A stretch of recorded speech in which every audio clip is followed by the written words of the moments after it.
شبابنا اظن خلاص جت اللحظه الحاسمه، اللحظه اللي هنتكلم فيها عن المهندس الافضل، عن الرجل الافضل على الاطلاق، عمي وعم الجميع لويد فرونتيرا. او خلينا نقول اننا محتاجين نتكلم عن نهايه المهندس الافضل، تجربتي معاها، رايي فيها، الكلام ده كله. وبص يا معلم، مقدما كده النهايه انا شايفها مقبوله نوعا ما، بس مش ذوقي. هم عملوا نهايه يرضوا بيها اذواق الناس كلها وما تضايقش حد، نهايه سعيده جميله لذيذه الكلام ده كله. بس من وجهه نظري المتواضعه اللي ملهاش اي لازمه نهائيا، عادي جدا بعد ما الفيديو ده يخلص تاخدها ترميها في الزباله، شايف ان بس لو النهايه كانت بالشكل ده او الشكل التاني ده هتبقى احلى. فيلا بينا نتكلم عن نهايه المهندس الافضل. صح، الفيديو المنتظر هينزل بكره، الفيديو اللي انت منتظره يعني هينزل على القناه الاصليه بكره.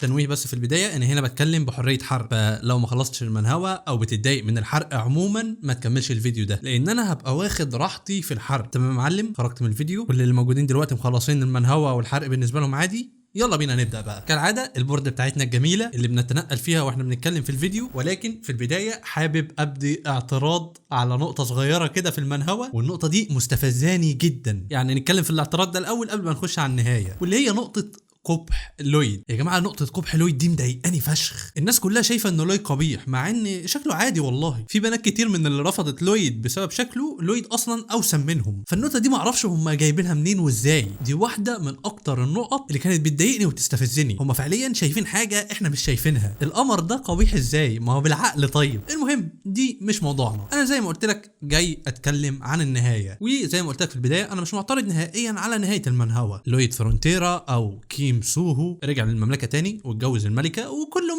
100 نهايه مقبوله ما تضايقش حد وترضي اذواق الجميع. بس انا عندي اراء مختلفه نوعا ما عن نهايه المهندس الافضل. حاسس ان لو بس حصلت الحته دي هترضي ذوقي انا شخصيا. المهم خليني الاول اقول لك ان نهايه المهندس الافضل ممكن نقسمها لنهايتين. النهايه الاولى وهي معركه ملك الجحيم، والنهايه الثانيه واللي هي عودته للمملكه وجوازه من الملكه. النهايه الاولى دي بقى هنقسمها لنهايتين برضو. اول واحده معركته مع ملك الجحيم هيلكاروس وتضحيته بنفسه ودخوله لبوابه اعاده البعث او التجسيد او اعاده الولاده او ايا كان. يعني المهم ان انا لحد النقطه دي كنت متكيف حرفيا، متمعظم. نهايه مفيش اعظم من كده حرفيا. انت لو قفلت على هنا فانت اديتني نهايه ماستر بيس فعليا. بعد الشابتر ده ما نزل واحد صاحبي كلمني قال لي انه كان هيعيط حرفيا في اللحظه دي. هو ممحون شويه بس الحق يتقال، يعني اللحظه تستاهل. هنا انت اديتني نهايه تستحق وفي لحظه عظيمه وبكل عبر وقيم من الدنيا، وفي نفس الوقت سبتها لي مفتوحه لاحتمالات كتير جدا اتخيلها انا بمزاجي. هتقولي طب يا فارس ما لو دي النهايه فكانت هتبقى نهايه فيها عوار كبير جدا. اول حاجه مثلا ما عرفناش مين السيستم او ليه جاله السيستم وازاي جه العالم ده، وكمان في عوار تاني مهم جدا علاقته بالملكه ما انتهتش الانتهاء اللائق بتاعها، وكمان نسله منها. لو ما تعرفش الشخص اللي قدامك ده هو بيكي مون او مون باي كيونغ، مؤلف روايه المهندس الافضل واللي ليه اعمال تانية في نفس العالم بتاع المهندس الافضل. هو اوريدي عامل عالم كامل متكامل مكون من 4 اعمال، وواحد من الاعمال دي هو عمل حفيد او واحد من نسل لويد. هو انا ما شفتش المنهوى دي واحتمال كبير ما اشوفهاش الفتره الجايه يعني، بس عارف المعلومه ان ده واحد من نسل لويد. المهم هيبقى عندنا عوار علاقته بالملكه ونسله جه ازاي، وكمان عوار خفير نهايته هتبقى عامله ازاي بما انه كان في الاصل اصلا هو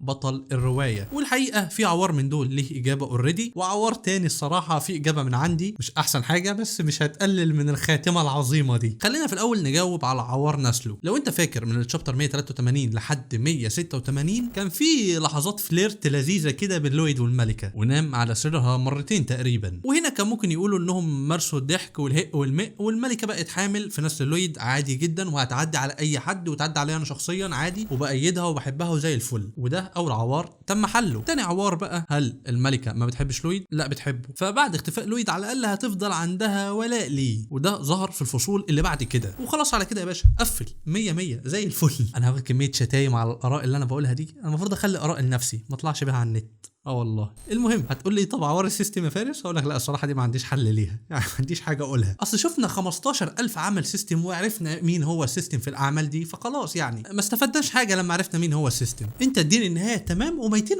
السيستم، والله ما مهتم اعرف ايه هو السيستم ده اصلا.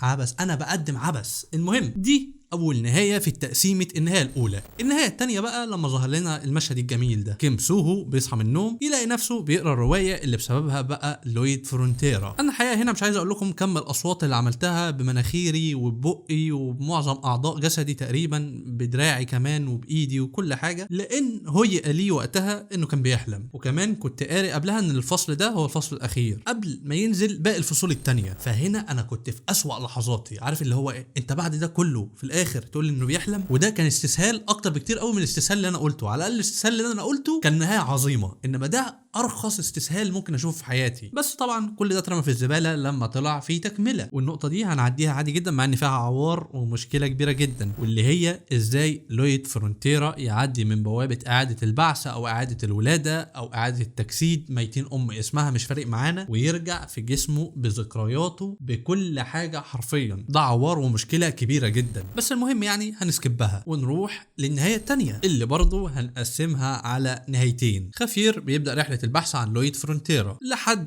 ما يلاقيه ويحصل المشهد الرائع اللي قدامك ده، اللي برضه نفس صاحبي الممحون اللي قال لي انه للمره الثانيه لا حرفيا ما كانش هيعيط، هو عيط المره دي بجد. خرب بيت المحن الاوفر. تقلقش مش هقول ان انت يوسف منير، مش هقول خالص الموضوع ده. المهم هنا النهايه دي هنقسمها لاثنين برضه. لويد فرونتيرا بيرجع مع المملكه والملكه، ودي النهايه اللي حصلت اوريدي، او لويد فرونتيرا يقول ان العالم ده بتاعهم مش بتاعه هو، وان مكانه في العالم الحقيقي. والنهايه الاولى زي ما قلت لك ما عنديش اي اعتراض عليها نهائيا، غير بس انها مش ذوقي وانها مرضيه لجميع الاذواق، ما فيهاش الشيء الصادم. ولكن لو لويد فرونتيرا رفض انه يرجع، دي نهايه صادمه جدا، كانت ممكن تقلب الموازين كلها. بس خلينا نقول الصراحه انها نهايه ما كانتش هتبقى مقبوله للجميع بما فيهم انا شخصيا. يعني انا لو النهايه دي حصلت هبقى مش راضي عليها نهائيا، حرفيا هتبقى في موجه اعتراض كبيره جدا. انت بعد ده كله وبعد الانجازات وحزنك على العالم ده ترفض ترجع في النهايه؟ انا مش عايز اقول لك انهم كانوا ممكن يعملوا حمله على الكاتب ويجبروه فيها انه يعيد كتابه النهايه لو ده حصل. المهم يعني ان في النهايه لويد رجع للعالم، وده اللي هيرجعنا تاني للقسم الاولاني، عوده لويد للملكه. زي ما قلت لك انا عندي اعتراض بغض النظر عن انها مقبوله للجميع، بس انا اعتراضي في النهايه دي تحديدا على اخر بانل. لويد فرونتيرا الحقيقي بيدخل لبوابه اعاده البعث، وبيتم بعثه في كوكب الارض بتاعنا باسم مين يا معلم؟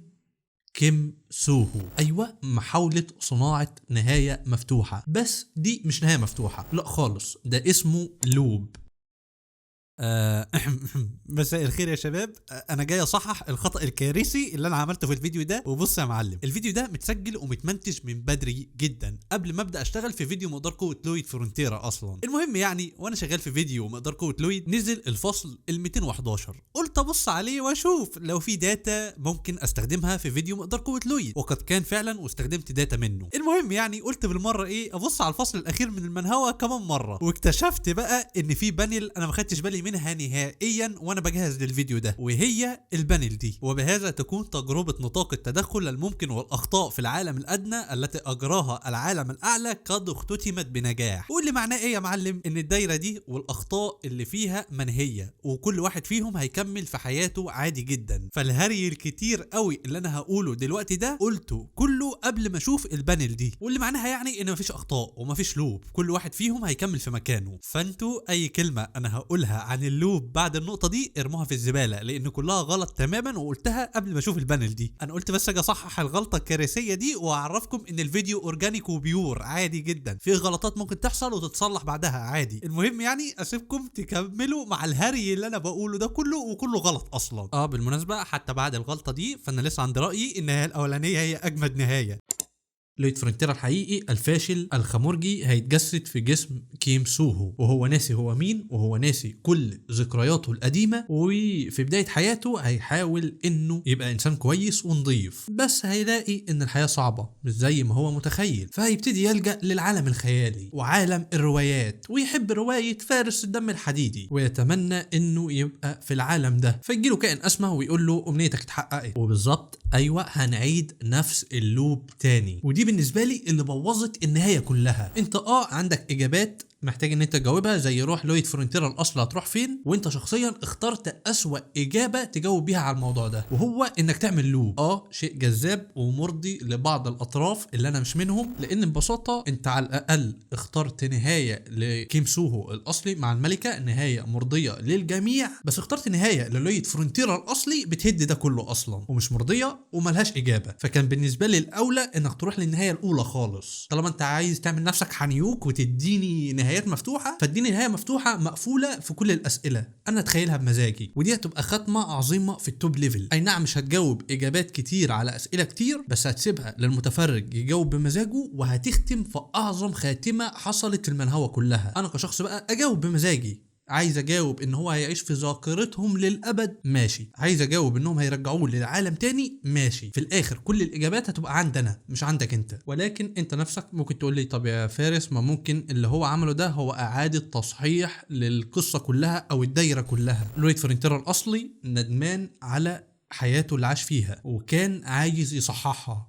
وكيم سوهو مش حابب حياته وحابب حياته الجديده كلويد فرونتيرا. فالمؤلف حط كل واحد فيهم في مكانه الصح. يؤسفني اقول لك يا صاحبي ان الري انكارنيشن بيمحي كل الذاكره، بيمسح الذاكره بالكامل. يعني لويد فرونتيرا الاصلي لما هيتجسد في جسم كيم سوهو هيبقى مش فاكر هو كان مين اصلا، فهيبقى ناسي ان هو ندمان على اللي هو عمله وان هو عايز يصحح اخطاء الماضي والكلام ده كله. لا، هو هيبدا بدايه جديده، وعلى الاغلب هتبقى نفس بدايه كيم سوهو اللي هتنتهي بنفس نهاية كيم سوهو، وهنفضل ندور في نفس الدايرة المغلقة دي إلى ما لا نهاية. دايرة متعرفش إيه البداية بتاعتها، مين اللي جه الأول، كيم سوهو ولا لويد فرونتيرا، ولا كيم سوهو ولويد فرونتيرا هم نفس الشخص. عايزك تركز معايا بقى في النقطة اللي جاية دي وتبص لي على الرسالة الجميلة دي. دي الرسالة اللي ظهرت من السيستم لما كيم سوهو رجع للمملكة تاني. كل من يعرفك مسرور بقدومك إلى هذا العالم. بص لي بقى على التمني الجميل جدا ده اللي تمناه لويد فرونتيرا الأصلي لما اتجسد في جسم كيم سوهو. أتمنى فقط أن من يعرفونني يفرحون بوجودي في هذا العالم. هل ده مش بيوحي لك إنهم نفس الشخص ونفس الروح؟ خلينا نفترض إنهم نفس الشخص ونفس الروح. الكام بانل دول غالبا بيوحوا لنا بكده. قول لي بقى يا معلم، كيف تقابل نفس الشخص ونفس الروح في الجحيم؟ تحديدا يعني نفس الروح في الجحيم اتقابلوا ازاي؟ من المفترض لو اننا في نفس التايم لاين فده شيء غير ممكن نهائيا. استحالة تواجد نفس الشخص ونفس الروح بجسدين مختلفين في نفس المكان، غير في حالة واحدة بس. لو كنا في أزمان مختلفة، كيم سوهو اللي اتجسد في جسم لويد فرونتيرا من المستقبل ولويد فرونتيرا الأصلي من الماضي مثلا، وده برضو اللي هيرجعنا لنفس الدايرة واللي هي اللوب، واللي فيما معناه إنها مش تصحيح مسار، مش تصحيح أماكن، هي لوب ملهاش نهاية. وده برضو اللي هيرجعنا لنقطة البداية تاني. أنا كفارس كنت بفضل إن النهاية تبقى هنا. أنت هنا نهيت في القمة وجاوبت على عدد مقبول من الأسئلة وسبت أسئلة مفتوحة لتخيلات القارئ، إنما هنا فالنهاية مقبولة ومرضية للجميع. أنت حبيب قلبي أنت مالكش دعوة بالكلام ده. إنما لحد هنا بقى فأنت تفتح بوابة ملهاش أي لازمة. صاحب بالمناسبة في سؤال ما تجاوبش عليه في المنهوة اتجاوب عليه في الرواية. ملك الجحيم هيلكاروس اتجسد في جسم إيه؟ ودي الصراحة من النقط اللي أنا حبيتها فشخ في النهاية. الملك الجحيم اتجسد في جسم دبانة قتلها أبو كيم سوهو اللي هو برضو أبو لويد فرونتيرا بتاعنا. عظمه. المهم هنا اكون خلصت كل حاجه من ارائي الشخصيه اللي غالبا هتشتم عليها يعني عن نهايه المهندس الافضل. كالعاده قول رايك عادي جدا حتى لو ضدي. في النهايه القناه دي انا بهتم جدا بالاراء فيها، عكس قناه اف اي شو اللي تقريبا 99% من الكومنتات بتبقى عايزين مقدار قوه كذا، فما بهتمش بالكومنتات هناك اكتر من انا بهتم بالكومنتات هنا. في النهايه ده كله نقاش مفتوح. قول رايك، شايف النهايه هتبقى ازاي؟ شايف انت من وجهه نظرك النهايه كانت المفروض تبقى ازاي؟ قوله تحت في الكومنتات. ومش عارف ليه حاسس ان احنا محتاجين نتكلم عن ليه انمي البدايه ما بعد النهايه فشل. لو حابين نتكلم عن الموضوع ده قول لي تحت في الكومنتات برضه. وفي فيديو انا عايز اعمله انت ملاحظين ان انا متحمس للقناه هنا قوي. المهم في فيديو عايز اعمله عن تاريخ الطائفه الشيطانيه في عالم نانو ماشين من البدايه خالص بقى، من قبل حتى مجمع السماء والارض، من ايام قوات الدفاع عن النفس المزدوجه. فلو حابين حاجه زي كده قولوا لي تحت برضه في الكومنتات. وبس، سلام.